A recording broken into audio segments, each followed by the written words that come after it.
સિવિલમાં આવી ત્યારે હું બહુ દુઃખી હતી, ચિંતિત હતી, મનમાં ઘણી ટેન્શન હતું.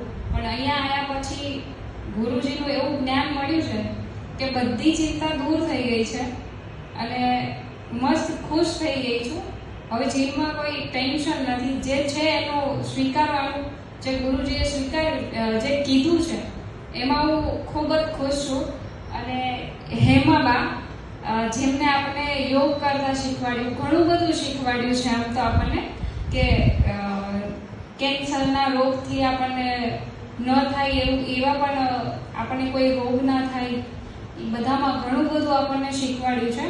અને ગુરુજીએ પણ એટલું બધું જ્ઞાન આપ્યું છે કે આપણા જીવનમાં જો એ જ્ઞાન આપણે જીવનમાં ઉતારી લેશું ને તો ક્યાંય પાછા પડશું નહીં. અને હું તો અહીંયા આવી એને 1 મહિનો થઈ ગયો છે, પણ મારા મા બાપની જેમ જ હું એમને માનું છું અને રાખું છું. અને એમને પણ મને દીકરીની જેવો પ્રેમ આપ્યો છે. હું એમના ઘરે જ રહું છું, અત્યારે જમું છું બધું, તો મને એમને ક્યારેય એવું અહેસાસ નથી થવા દીધો કે હું એમની દીકરી નથી. પણ મને મા બાપ જેવો જ પ્રેમ આપ્યો છે. ને અહીંયા આવ્યા પછી મને એક નવું જીવન મળ્યું છે ને એક મા બાપ મળ્યા છે.